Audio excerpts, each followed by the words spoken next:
नमस्कार, आप देख रहे हैं A1 उत्तराखंड और मैं हूं आपके साथ आयुषी गुप्ता। बुलेटिन की शुरुआत करेंगे इस वक्त की हेडलाइंस के साथ।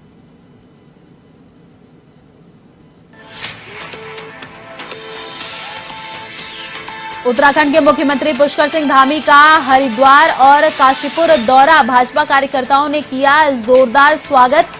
सीएम धामी ने निरंजनी अखाड़े के साधु संतों से की मुलाकात, अब विकास योजनाओं का किया लोकार्पण और शिलान्यास।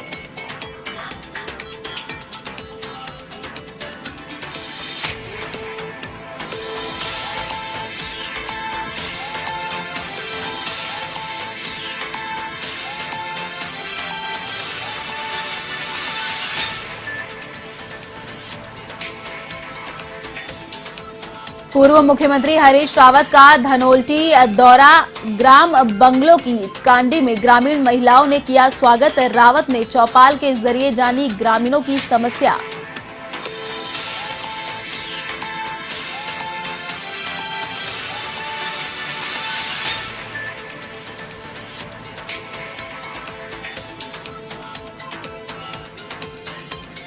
बाजपुर में हुए कांग्रेस नेता यशपाल आर्य और संजीव आर्य की गाड़ी पर हमले का मामला, हमले को लेकर कांग्रेस आक्रामक। कांग्रेस ने हमले को बताया भाजपा की साजिश। हरीश रावत, गणेश गोदियाल ने की यशपाल आर्य से मुलाकात।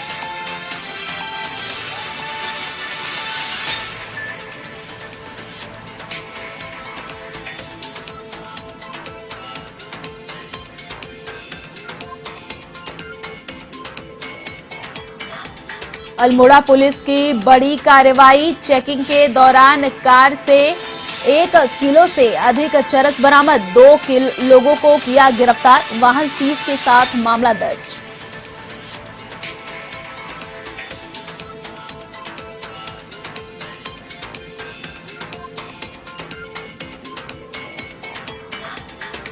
लालकुआ में सिख परिवार द्वारा मजार का निर्माण, हिंदूवादी नेताओं ने जताया विरोध। पुलिस प्रशासन और राजस्व विभाग की टीम ने निर्माण को कराया ध्वस्त, आरोप में 1 युवक गिरफ्तार।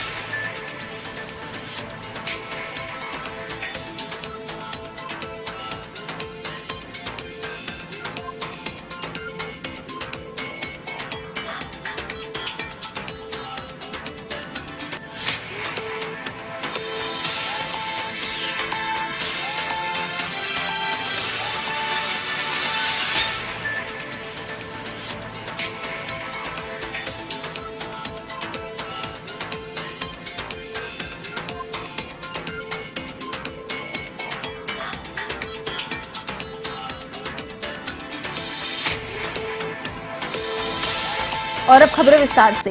उत्तराखंड के मुख्यमंत्री पुष्कर सिंह धामी हरिद्वार दौरे पर हैं, जहां भाजपा कार्यकर्ताओं ने उनका जोरदार स्वागत किया।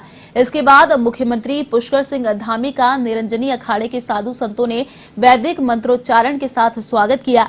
इस दौरान अखिल भारतीय अखाड़ा परिषद के अध्यक्ष महंत रविंद्र पुरी ने फूल देकर उनका स्वागत किया।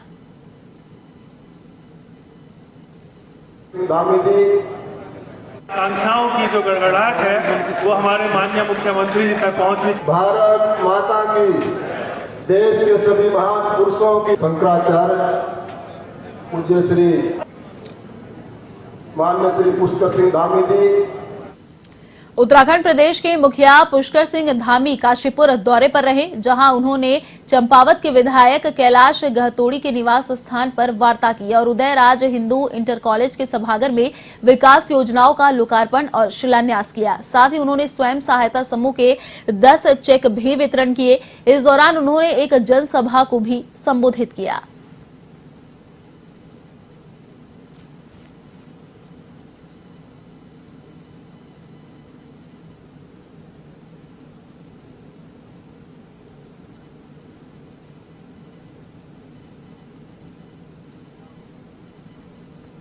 पूर्व मुख्यमंत्री हरीश रावत धनोल्टी दौरे पर रहे, जहां उनका ग्राम बंगलो की कांडी में ग्रामीण महिलाओं ने हरीश रावत का फूल माला से स्वागत किया। इस मौके पर हरीश रावत ने महिलाओं के बीच में जाकर चौपाल की, जिसमें ग्रामीणों ने अपनी समस्याओं को हरीश रावत से साझा किया। जिसके बाद ग्रामीण महिलाओं ने पारंपरिक वेशभूषा में ढोल की थाप पर तांदी नृत्य किया, जिससे पूर्व मुख्यमंत्री हरीश रावत ने ढोल दमाऊ बजाकर ग्रामीणों को नृत्य करवाया।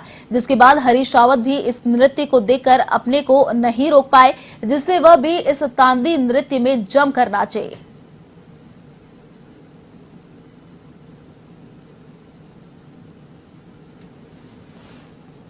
ये हमारे पूरे अभियान का एक हिस्सा है। मैं सभी विधानसभा क्षेत्रों में जाने का प्रयास कर रहा हूं और उस दौरान कई जगह कांग्रेस के घोषित कार्यक्रम के अनुसार हम गाँवों में रात्रि प्रवास भी कर रहे हैं। अभी तक ऐसे 18 गाँव में मैं प्रवास कर चुका हूं और ये निरंतर जारी रहेंगे और हम अपनी जड़ों से जुड़ने का प्रयास कर रहे हैं। कांग्रेस हमेशा गांव और गलियों में रही है, तो हम कहीं कहीं हमसे कुछ कमजोरी रही होगी कि हम लोगों का समर्थन नहीं प्राप्त कर पाए, तो हम बाजपुर में पूर्व कैबिनेट मंत्री यशपाल आर्य और उनके बेटे संजीव आर्य के ऊपर हुए जानलेवा हमले के बाद सियासत गर्मा गई। पूर्व मुख्यमंत्री हरीश रावत, कांग्रेस प्रदेश अध्यक्ष गणेश गोदियाल समेत कई पदाधिकारी और कार्यकर्ता यशपाल आर्य के आवास पहुंचे और उनसे मुलाकात की। इस दौरान पूर्व मुख्यमंत्री हरीश रावत ने कहा कि यशपाल आर्य और उनके बेटे संजीव आर्य पर हुए हमले को जितनी कड़े शब्दों में निंदा की जा सकती है वह कम होगी। रावत ने इस दौरान राज्य सरकार पर निशाना साधा। वहीं प्रदेश अध्यक्ष गणेश गोदियाल ने दोनों के लिए राज्य सरकार से सुरक्षा की मांग की।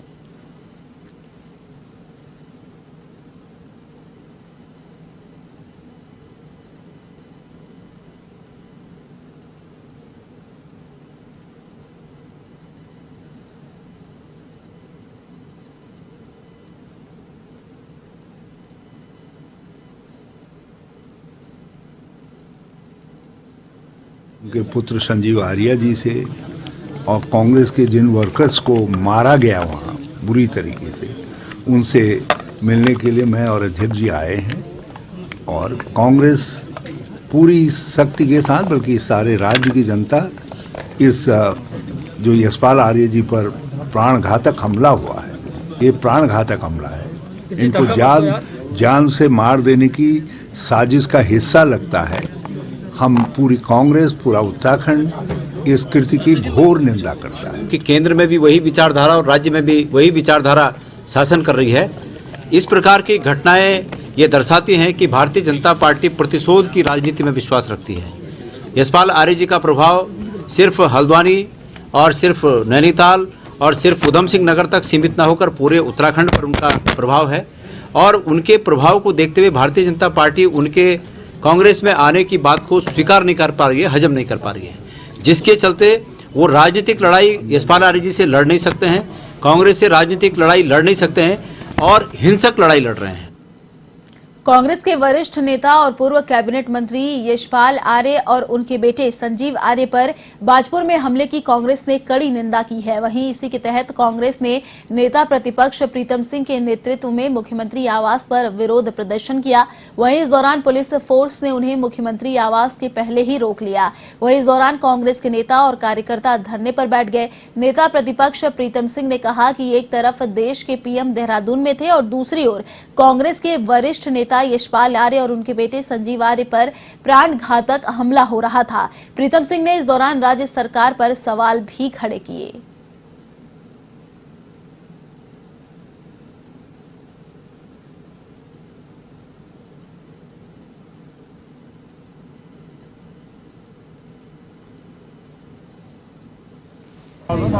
प्राणघातक हमला हुआ, हम उसकी कड़े शब्दों में निंदा करते हैं, भर्त्सना करते हैं। देश के प्रधानमंत्री जी उत्तराखंड में विद्यमान थे और उनके रहते हुए सरकार के संरक्षण में ये सुनियोजित हमला जो है यशपाल आर्य जी और संजीव आर्य जी पर हुआ है। और इसीलिए कल हमने कहा था कि हम मुख्यमंत्री आवास पर धरना देंगे। पुलिस बल के माध्यम से हमको यहाँ पर रोका गया है। हम यहाँ धरने पर बैठे हुए हैं और सरकार से कहना चाहते हैं कि सरकार तत्काल प्रभाव से तत्वों के खिलाफ कठोर और सख्त कार्रवाई करने का काम करें जिन्होंने इस घटना को अंजाम देने का काम। यशपाल आर्य जी, संजीव आर्य जी को समुचित सुरक्षा मुहैया कराई जाए। देहरादून में गढ़वाल पावर लिफ्टिंग चैंपियनशिप का आयोजन किया गया, जिसमें प्रदेश के कई खिलाड़ियों ने प्रतिभाग किया। जहां पुरुष वर्ग में 53 केजी, 59 केजी और 93 केजी और 105 किलो वर्ग की कैटेगरी रखी गई, तो वहीं महिलाओं के लिए 47 केजी, 52 केजी और 63 किलो वर्ग की कैटेगरी रखी गई, जिनमें करीब 130 खिलाड़ियों ने हिस्सा लिया, जिसमें 16 महिलाएं शामिल थीं।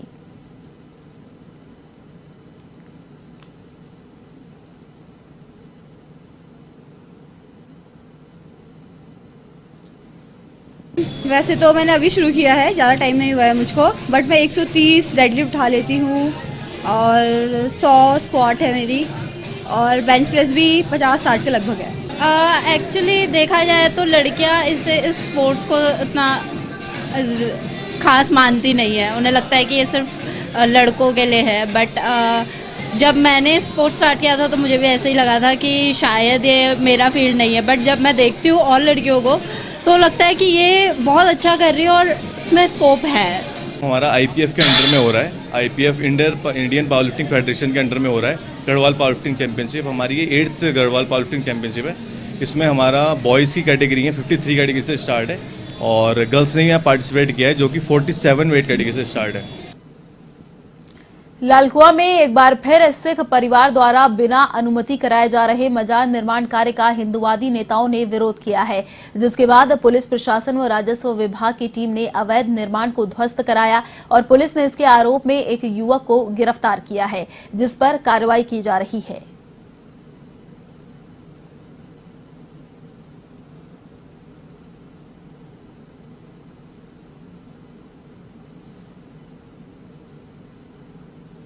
क्षेत्र में बजरी कंपनी है, उसमें सरकारी भूमि वन विभाग की भूमि है। उस भूमि पर अनाधिकृत रूप से एक मजार टाइप का ढांचा से तैयार किया गया था, जिस पे लगभग 4 फुट ऊंची चारों साइड से दीवार बनाई गई थी।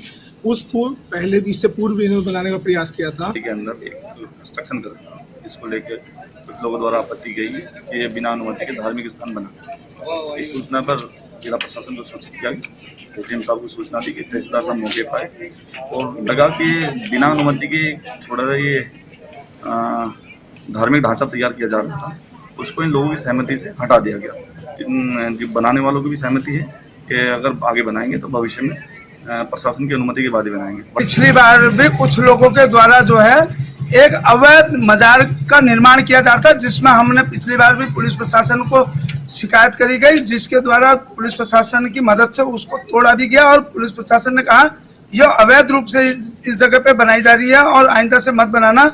और जिसकी अभी हमें सूचना मिली, इन लोगों की हिम्मत इतनी बढ़ गई कि इन्होंने इस हिंदू बाहुल क्षेत्र में पुनः उस मजार को बनाने का काम किया, जिससे अभी हमने तुरंत पुलिस प्रशासन को अवगत कराया और उनके द्वारा आने के बाद उसको ध्वस्त कर दिया गया। उत्तराखंड के अल्मोड़ा पुलिस को बड़ी कामयाबी हाथ लगी है, जहां पुलिस ने लोधिया बैरियर पर चेकिंग के दौरान 2 नशा तस्करों को गिरफ्तार किया, जिनके पास से 1 किलो चरस बरामद हुई है। साथ ही ऑल्टो कार को जब्त किया गया है। फिलहाल पुलिस ने एनडीपीएस एक्ट के तहत मुकदमा दर्ज कर लिया है।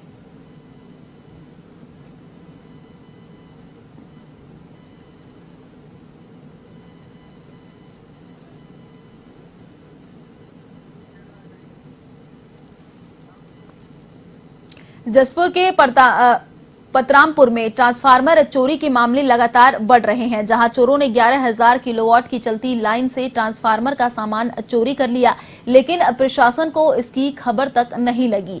घटना आमका बढ़ियावाला गांव की है। आपको बता दें, यह पहली घटना नहीं है, बल्कि इस स्थान पर यह तीसरी घटना है, जिससे पुलिस प्रशासन की कार्यप्रणाली पर भी सवाल खड़े होने लगे हैं।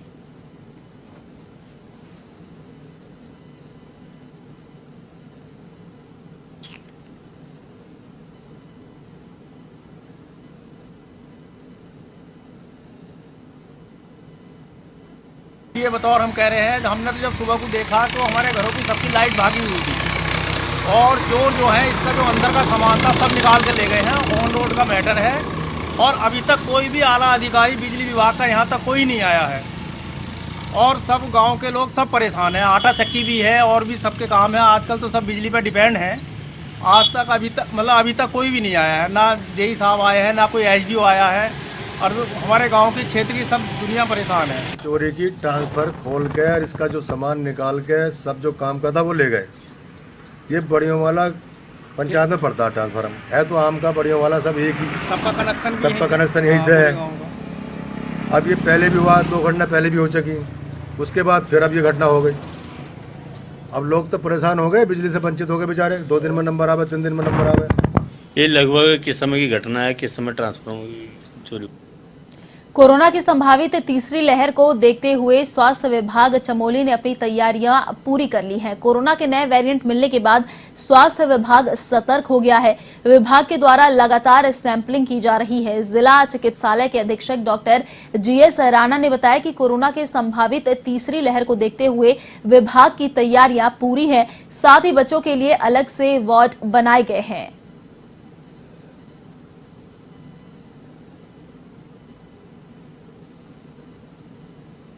कोविड की तीसरी लहर के लिए हमारी पूरी तैयारी है। हमारे पास लगभग 100 बेड हैं कोविड के लिए, हमने अलग से रखते हैं हम लोग। इसमें पीडियाट्रिक्स बच्चों के लिए भी हमने 16 बेड अलग रखे हैं। उसमें 8 आईसीयू बेड है हमारे पास, 2 आईसीयू बेड बच्चों के लिए अलग से रखे हैं और 4 आईसीयू बेड हमारे बड़े पेशेंटों के लिए रखे हैं।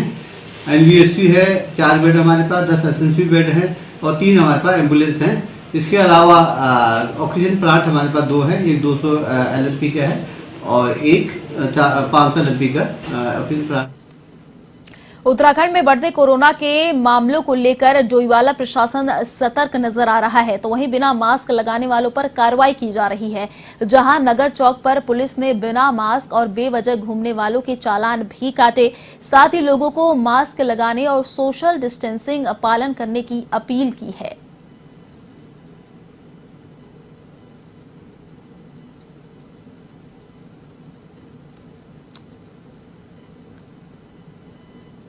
आप लोगों को पता ही है कि अब ये ओमिक्रॉन एक वेरिएंट आया है और फिर ये प्रभावी रूप से जो है हमारे देश में प्रवेश कर गया है और जगह जगह लोगों को इसके बारे में सेंसिटाइज करने की आवश्यकता है। क्योंकि पिछले बार से लेकर के अब तक मैंने देखा है कि लोग अब थोड़ा लापरवाह होने लगे हैं और ऐसा लगता है, उनको ऐसा महसूस होता है कि शायद अब कोरोना यहाँ से खत्म होकर जा चुका है। लेकिन अब जो नया वेरिएंट आया है, जैसे आप लोगों को पढ़ रहे हैं इसके बारे में, ये बहुत अधिक खतरनाक है और इसके बारे में लोगों को सतर्क करना, उनके खिलाफ कार्रवाई करना जो है वो, जो लोग सोशल डिस्टेंसिंग का पालन नहीं कर रहे हैं, मास्क नहीं लगा रहे हैं, अन्य जो है सावधान नहीं बरत रहे हैं, उनके खिलाफ जो है थोड़ा कानूनी कार्रवाई किया जाना थोड़ा सा आवश्यक है। फिलहाल इस बुलेटिन में इतना ही। देश और दुनिया की तमाम बड़ी खबरों के लिए देखते रहिए A1 टीवी। नमस्कार।